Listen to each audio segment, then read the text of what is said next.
Bayinah itu satu argumentasi yang jelas begini, ada seorang ekstremis gitu, singkat cerita mau ngebom tempat-tempat maksiat. Yang maksiat ini orang-orang Islam juga, tapi saya tidak nuduh sampean, pokoknya orang-orang Islam juga ya.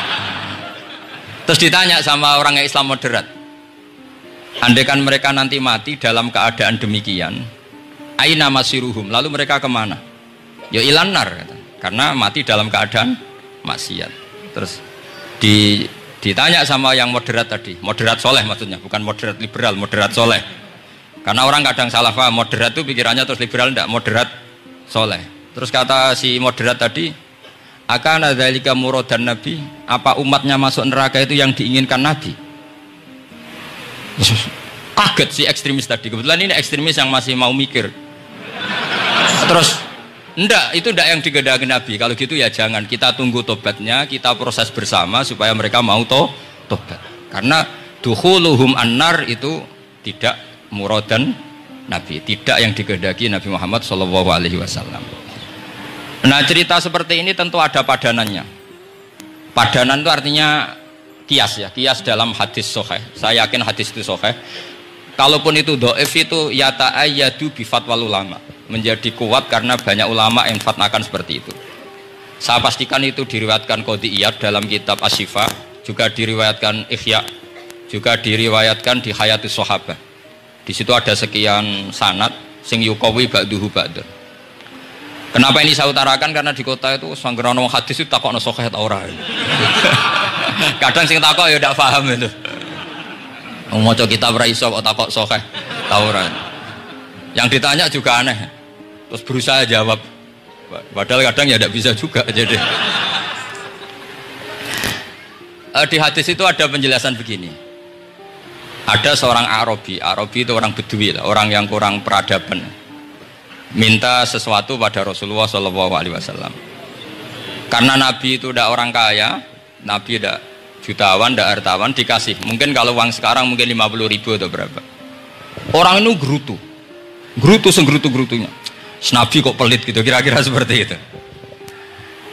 Akhirnya sahabat ini merasa tidak nyaman, ingin, karena ini Arab ya, ingin mengadili ini. Saya membahasakan mengadili itu ya ada Arabnya, karena kadang ada riwayat misalnya fahamma ayyadribuhu, nanti juga repot, ayat tuluhu juga repot. Makanya kalau ke Jawa itu kadang maknani bahasa Arab itu bingung. Dan memang baik bingung daripada enggak bingung. Karena kalau yang enggak bingung itu keliru pede. Misalnya jika istri kamu agak rewel, itu begini-begini.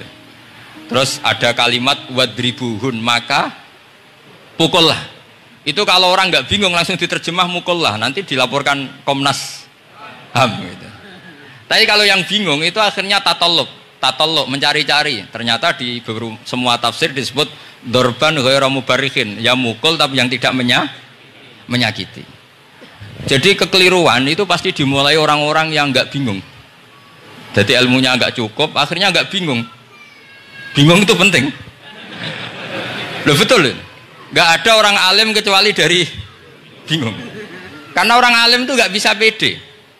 Karena referensinya banyak, kemungkinannya banyak. Sehingga mesti pikiran pertama kalau ada lafadz ini maknawi apa lafzi, ini mahmul apa enggak, ini mansuh enggak, ini muqayyad mutlak enggak. Ini sekaligus jadi pusat studi Quran, jadi supaya teman-teman memang seperti itu. Kata wadribuhun, maka pukullah.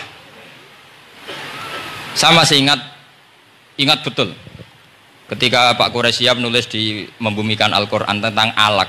Itu kalau orang ahli embriologi dimaknani alak segumpal darah itu mesti tertawa-tawa, karena nggak ada dalam proses embriologi orang lewat proses segumpal apa? Darah. Tapi kalau alak itu madatul kalimah dari kata aliko ya'liko alakon, sesuatu yang menempel, jadi zigot yang berhasil menempel di dinding rahim itu yang jadi anak. Itu ya normal saja, memang itu terjadi. Ya barokahnya bingung tadi.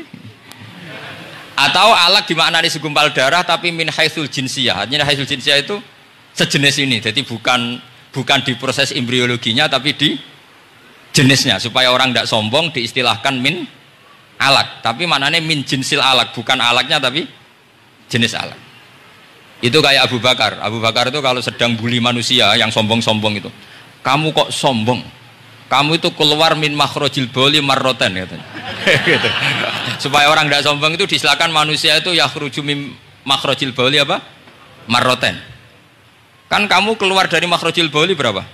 2 kali kan? Minar rojul lewat penis, terus nanti lahir juga lewat min makhrajil baul. Jadi untuk mengadili manusia supaya tidak sombong diistilahkan keluar min makhrajil baul marroten.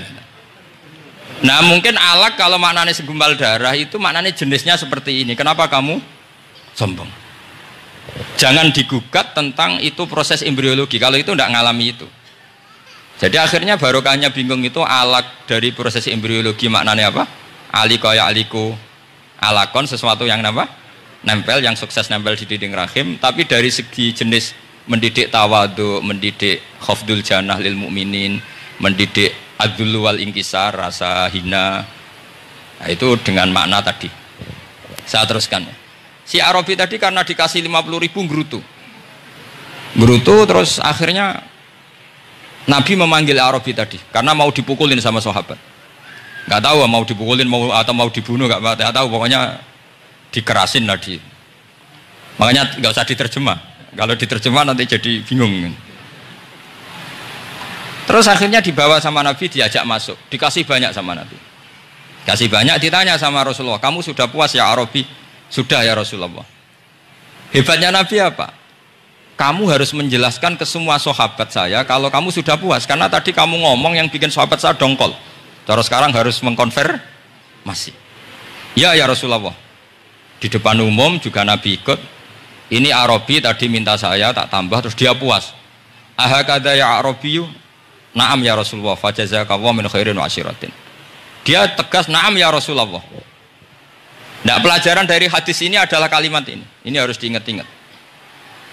Setelah Arabi tadi puas, sahabat juga tahu apa pernyataan puasnya Arabi tadi. Nabi ngetikan begini. Masalu hadza, perumpamaan orang ini dan saya itu seperti orang yang punya unta atau sapi atau kambing yang syarodat, yang liar. Fattaba'ahan nasu. Kemudian orang-orang ikut membantu nangkat. Falam yaziduha illa nufuran. Bantuan manusia-manusia ini malah tambah lari karena ini semua orang ini asing.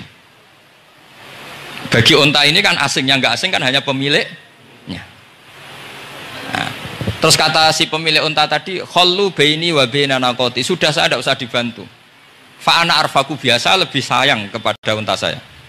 Orang nggak ikut bantu semua, terus kemudian unta itu dipanggil, fa akhadha minkum amil ardi, kira-kira diambilkan rumput, terus unta itu mau nurut. Intinya apa? Kalau orang nggak bakat kiai, nggak bakat dai ilallah, kok ngajak-ngajak Islam itu falam yaziduha ila nufuron, kira-kira gitu. Karena lebih banyak emosinya ketimbang teknik proses tadrijinya, tasreknya. Akhirnya itu jadi pelajaran ke kita. Pelajaran kedua, Rasulullah ngendikan begini. Andaikan kamu membunuh si Arabi tadi, bahasanya membunuh. Kalau ini tak terjemah nggak apa-apa, wong andaikan saja. Andaikan kamu membunuh si Arabi tadi dalam keadaan membenci saya, yaitu ngomentari Nabi adalah kikir, maka dakhalan nar. Orang ini akan masuk neraka karena dia mati dalam keadaan sakhitan dan Nabi SAW. Dia mati berstatus benci kanjeng. Tapi uniknya dalam Islam segampang itu.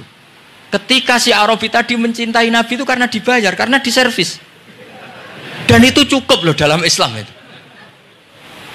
Mencintainya Nabi itu karena dikasih uang lagi. Akhirnya dia senang Nabi meskipun karena dikasih uang. Tapi jangan diteruskan, setelah senang Nabi dibunuh masuk surga, ya tidak usah gitu. Nanti jadi repot tadi. Tapi intinya apa? Islam itu semudah itu. Yang menerima kebenaran karena servis saja diterima sama Allah Subhanahu wa Ta'ala. Nah ini di sini pentingnya kiai-kiai yang wasatiyah.